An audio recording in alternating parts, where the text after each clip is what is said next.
আইডিয়াটা দিতে চাই, আইডিয়া তো 2-3 লাখ টাকার হিসাব একটা, মানে 3 লক্ষ টাকা মিনিমাম আশা করা যায় আশা করা যে যাচ্ছে এই জমি থেকে আপনার বিক্রি হতে পারে। জি কিন্তু এই 3 লক্ষ টাকা আসবে যদি আপনি সঠিক সঠিক ওষুধ, সঠিক ওষুধ বালাইনাশক এবং পরিশ্রমটা ঠিক মতো করতে পারেন। করতে পারি। আসসালামু আলাইকুম রহমতুল্লাহ। সম্মানিত দর্শক, আজকে আমরা চলে আসছি মোহাম্মদ রফিকুল ইসলাম রফিক ভাইয়ের পেঁপে জমিতে। উনি প্রায় 42% পেঁপে চাষ করছেন। ভাই বললো আসার জন্য, এখন আমরা চলে আসছি। আমরা এখন ভাইয়ের সাথে কথা বলবো এবং জমি সম্পর্কে জানবো ইনশাল্লাহ। ইনি হচ্ছেন রফিক ভাই। আসসালামু আলাইকুম। সালাম। কেমন আছো? আছি আলহামদুলিল্লাহ, আল্লাহ ভালো রাখছে। আলহামদুলিল্লাহ। এনে আপনার কতটুকু পেঁপের জমি? জমি হইলো আপনার গন্ডায় আর কি 24 ঘন্টা, গন্ডা হইলো আপনার 35% একখানি, আর 4% ধরেন 35, আর লোক এটা ধরেন 42% মতো আর কি। মানে 42% পুরাটাই আপনি পেঁপে লাগাইছেন? পেঁপে লাগাইছি। আচ্ছা, এই গাছের বয়স কতদিন হয়েছে? যে গাছগুলি যে আপনার এই ফুল আসতেছে এবং এই যে এই গাছে কিন্তু আপনার পুরোপুরি পেঁপে চলে আসছে, পেঁপে আছে কিন্তু গাছের মধ্যে। তো এই গাছের বয়স কেমন হয়েছে? গাছের বয়স তো হয়ে গেছে কার্তিক মাসে লাগাইছি। এর ভিতরে আছে প্রথম লাগাইছিলাম মরিচ ক্ষেতের ভিতরে এটার বীজ দিছি। আচ্ছা, সর্বপ্রথম মরিচ লাগাইছিলেন? হ্যাঁ, মরিচ লাগাইছি। মরিচ আপনার এটা শেষ হয়েছে হলো বৈশাখ মাসে। বৈশাখে মরিচ গাছ তুললে সাপ করে পরে এই পেঁপে খেতে যত্ন করছি। নাহলে পেঁপে আরো গাছ আরো আগেই বড় হইতো, কিন্তু এটা মরিচ আগে খাই লইছি আর কি। আচ্ছা, যান ভিতরে যান, আপনার জমিটা দেখি। আসেন, ওই সামনে গেলে ভালো তো বেশি ওইদিকে। এই গাছের বয়স কত? এই গাছ আর ওইদিকে যে দেখে আসলাম, ওই গাছের বয়স আর এই গাছের বয়স একদিনই লাগাই, মানে একসাথেই লাগাইল? কিন্তু একসাথে লাগাই, কিন্তু এটি ছিল হইলো ময়দানে, মানে একদম খালি ছিল, একবার খালি জায়গাটা ছিল, আর ওইখানে ছিল আপনার আর ওইটা ছিল মরিচের গাছের ভিতরে। আচ্ছা আচ্ছা, যার কারণে এটি আগে মালাইছে। এটার মধ্যে আপনার আগে মাল আসছে আর ওটার মধ্যে একটু পরে পরে আসতেছে। আচ্ছা, ঠিক আছে। এই আর কি। আপনি এটা জাতটা কি লাগাইছিলেন? জাত তো কইতারি না। জাত বলতে এটা কি? জাত বলতে এটা আমরা আমাদের না, আমরা নিজের আর হাতের বীজ।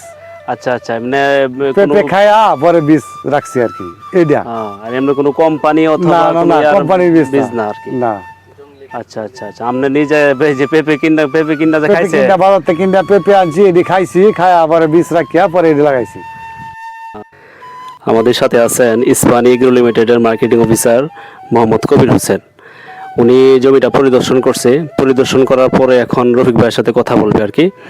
এখন আমরা স্যারের সাথে কথা বলবো। স্যার, আপনি ইসপানি এগ্রো লিমিটেড। বিসমিল্লাহির রহমানির রহিম। আমি মোহাম্মদ কবির হোসেন, আমি ইস্পাহান এগ্রো লিমিটেড কোম্পানির মার্কেটিং অফিসার। তো আমার সাথে রয়েছেন পাকুন্দিয়া উপজেলার মঠকলার ইস্পাহান এগ্রো লিমিটেড কোম্পানির পরিবেশক মোহাম্মদ সাদেকুর রহমান তনয় সাহেব, ও আমার সাথে রয়েছেন রফিকুল ইসলাম ভাই। তো আমরা সকলে এসেছি একটি পেঁপে ক্ষেত পরিদর্শন করার জন্য। তো যে পেঁপে ক্ষেতে চাষাবাদ করেছেন তার নাম হলো মোহাম্মদ রফিকুল ইসলাম। আমরা তার সাথে কিছু কথা বলবো। রফিক ভাই। জি ভাই। তো পেঁপে ক্ষেতে এখন কি অবস্থা? পেঁপে ক্ষেতে তো দেখতেছি মোটামুটি ভালো, টুকটাক রোগ আছে আর কি। ওই যে করা একটু ঝরতাছে, আবার কয়েকটা গাছ আছে সারা ক্ষেতে মনে 20-25 গাছ আছে। তো আক্রান্ত ছিল। হ্যাঁ, মোজাইক ভাইরাস আক্রান্ত ছিল, আবার কমছে। তো আমি যে বলেছিলাম ইসপাহানি কোম্পানির ওষুধ তো দিলাম। আমি বলেছিলাম তো মোজাইক ভাইরাস যেহেতু আছে সেহেতু ইস্পাহান এগ্রো লিমিটেড কোম্পানির যে প্রোডাক্ট সম্পর্কে আমি বলেছিলাম। তো মোজাইক ভাইরাসের জন্য একটা উল্লেখযোগ্য প্রোডাক্ট রয়েছে আমাদের ইস্পাহান এগ্রো লিমিটেড কোম্পানির, তার নাম হলো বায়োএনবি। স্প্রে করছিলেন? হ্যাঁ, করছিলাম। এটা করার পরে একটু কমছে। কি অবস্থা? রেজাল্ট কি রকম? ভালো। এখন রেজাল্ট আশা করা কি? আশা করতেছি তো ভালো আছে। ভালো, হ্যাঁ, আশা করা যায় কি ভালো। তো রফিক ভাই, এখানে পেঁপে যে চাষ করছেন, এখানে কতটুক জায়গার পরিমাণ হবে? পরিমাণ 42%। তো 42 শতক হবে পেঁপে চাষ করছেন। জি, 538টা গাছ আছে পুরা ক্ষেতে। আরো পূর্বেও কি আপনি পেঁপে চাষ করছিলেন? এটা আরো অনেক দিন আগে, আরো 8-10 বছর আগে করছিলাম আর কি। ওই সময় মোর দাম একবারে খারাপ আছিল, ওই 2-300 টাকা মন আছিল। এরপরে আর করি নাই আর কি। এরপরে আর করেন না, না, আবার দ্বিতীয়বার এই করছেন। দ্বিতীয়বার করছি। আমি রফিক ভাইয়ের ওই ক্ষেতটি পেঁপে ক্ষেতটি পরিদর্শন আরো পূর্বে আসছিলাম পরিদর্শন করার জন্য। তো এসে দেখলাম তো পেঁপে ক্ষেতের একটা উল্লেখযোগ্য রোগ আছে, সেটি হলো মোজাইক ভাইরাস। আমরা অনেকেই বলি শ্রীপতি রোগের মতো হয়ে যায় দেখতে, পাতাগুলা কি হলুদ বর্ণ হয়ে যায়, কুচকে হয়ে যায়। তো সেটি হলো মোজাইক ভাইরাস। তো পূর্বে আমি ক্ষেত পরিদর্শন করে রফিকুল ইসলাম ভাইকে আমি পরামর্শ দিই। তো ইস্পাহানি এগ্রো লিমিটেড কোম্পানির একটা প্রোডাক্ট রয়েছে যেটা মোজাইক ভাইরাস কি দূর করে। তো সেই পরামর্শ দেওয়ার ফলে ওই ইসমাইলের যে প্রোডাক্টটা রয়েছে তার নাম হলো বায়ো এনবি। সেই বায়ো এনবিটি এবং তার বায়ো এনবির সাথে রয়েছে আপনার বায়োক্লিন। আসলে মূলত কথা হলো মোজাইক ভাইরাসের বাহক হলো সাদা মাছি। তো ওই সাদা মাছিটা যদি দূর করতে পারেন তাহলে মোজাইক ভাইরাস থেকে কি আরো বিরত থাকবে। এবং সেই সাদা মাছিটার আমাদের ইস্পাহানি কোম্পানির একটি উল্লেখযোগ্য প্রোডাক্ট, আর একটি উল্লেখযোগ্য প্রোডাক্ট হলো বায়োক্লিন। তো রফিকুল ইসলাম ভাইকে বায়োক্লিন আর বায়ো এনবির সম্পর্কে আমি পরামর্শ দিই, বলে আমি ওই দুইটা একসাথে করে স্প্রে করবেন। অন্তত একটা স্প্রের পরে 4 দিন পর আবার আরেকটা স্প্রে করবেন, তাহলে অনেকটা রেজাল্ট পাবেন এবং আশা করি মোজাইক ভাইরাস আর লাগবে না, মোজাইক ভাইরাস থেকে আপনি বিরত থাকবেন। তো আজকে আবার আমি রফিকুল ভাইয়ের পেঁপে ক্ষেতটা পরিদর্শন করতে আসলাম আমার ডিলার মহোদয়কে নিয়ে। তো এসে দেখি না, আগের চেয়ে অনেকটা পরিবর্তন হয়ে গেছে এবং এই পরিবর্তন দেখে রফিকুল ইসলাম ভাই অত্যন্ত খুশি। কি রফিকুল ইসলাম ভাই খুশি?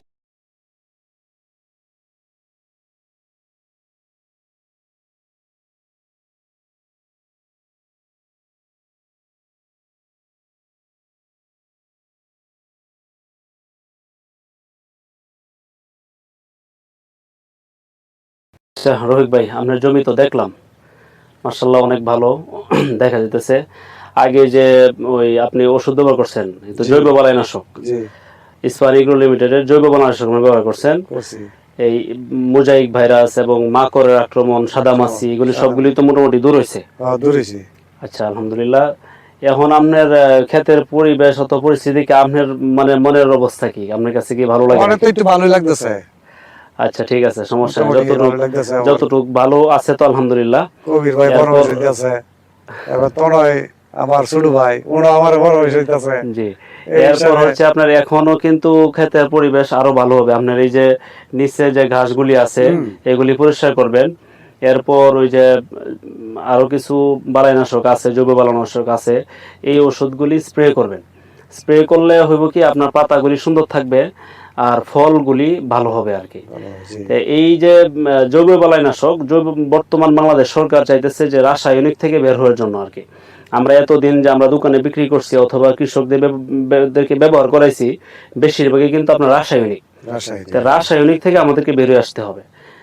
রাসায়নিক থেকে বেরিয়ে আসতে হলে অবশ্যই আমাদের জমিকে বাঁচানোর জন্য একমাত্র পন্থা হচ্ছে জৈব বালাইনাশক, যেটা বিশ্বের বিভিন্ন দেশে এই জৈব বালাইনাশকের উপরে সরকার, বিভিন্ন দেশের সরকার এর মধ্যে বেশি করতেছে যাতে সবাই এই জৈব বালাইনাশক ব্যবহার করে। কারণ জৈব বালাইনাশক ব্যবহার করলে উপকারী কোনো পোকা মরে না। আর আমরা যখন রাসায়নিক ব্যবহার করি তখন কিন্তু সব মরে যায় একদম। রাসায়নিক ব্যবহার করলে আমরা যখন রাসায়নিক ব্যবহার করি সব ধরনের পোকামাকড় মরে যায়। আর যখন জৈব বালাইনাশক ব্যবহার করবেন, যেটা ক্ষতিকারক পোকা ওইটাই মরবো এবং ফসল ভালো থাকবো। আরেকটা বিষয় হচ্ছে যে আমরা যে আমাদের দেখা যায় বর্তমান সময়ে মানুষের ডায়াবেটিস, এরপরে বিভিন্ন ধরনের রোগ বালাই হয়, এটা কিন্তু অনেকটাই এই কীটনাশক থেকে যাইতেছে। এই যে আমরা দেখা গেছে কৃষক করে কি রাসায়নিক বালাইনাশক দেওয়ার পরে জমিতে, এরপর আপনার ওই যে পরের দিনই উঠায় নিয়ে বিক্রি করতেছে, তখন আমি এটা কিনে না খাইতেছি। এটার সাথে কিন্তু আমাদের শরীরে কিন্তু এটা যাইতেছে বিষ, রাসায়নিক বিষটা আমাদের শরীরে যাইতেছে।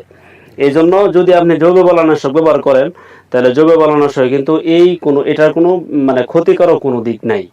এটা ফসলই ব্যবহার হইব এবং ফসলটাকে ঠিক রাখবো, আর আপনি আমার উপরে কোনো ইফেক্ট হওয়ার কোনো সম্ভাবনা নেই। এই জন্য বিশেষ করে জৈব বালাইনাশকগুলি ব্যবহার করবেন।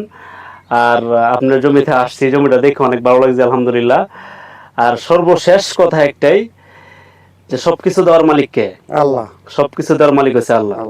এই জন্য আল্লাহর কাছে চাওয়া, জমিতে বসে আল্লাহর কাছে যাও, আল্লাহ তুমি আমার জমিতে বরকত দাও যাতে আমার জমিটা ভালো হয়, ফসলটা ভালো হয়। তো এটাই হচ্ছে সবচেয়ে বড় জিনিস। সবচেয়ে বড় জিনিস। জি, আর হচ্ছে পরিশ্রম করা। পরিশ্রম করা। আপনার এই জমি করছেন, আপনার আইডিয়া কি যে যদি যদি পুরো জমিটা আলহামদুলিল্লাহ যেরকম পর্যায়ে আমরা দেখতেছি, যখন পরিপূর্ণ ফলন আসবে তখন কেমন টাকা বিক্রি হতে পারে? আপনার একটা আইডিয়া জানতে চাইতেছি আর কি। এটা আবার কেমনে ইয়া করতাম যে আল্লাহর আগে আড়া তো ভালো না আছে, তারপরে মোটামুটি একটা আপনার আইডিয়াটা জানতে আইডিয়া চাইতেছি তো আর কি। 2-3 লাখ টাকার হিসাব একটা মানে 3 লক্ষ টাকা মিনিমাম আশা করা যায় আশা করা যেত। যে এই জমি থেকে আপনার বিক্রি হতে পারে। কিন্তু এই 3 লক্ষ টাকা আসবো যদি আপনি সঠিক ওষুধ, সঠিক বালাইনাশক এবং পরিশ্রমটা ঠিক মতো করতে পারেন। করতে পারি। হ্যাঁ, জি অবশ্যই। আচ্ছা ঠিক আছে, আমার সাথে কথা বলে ভালো লাগলো। আসসালামু আপনার দাওয়াত আলাইকুম। থাকলো, আপনি আইসেন। হ্যাঁ, ইনশাআল্লাহ। জি আসসালামু আলাইকুম। আচ্ছা।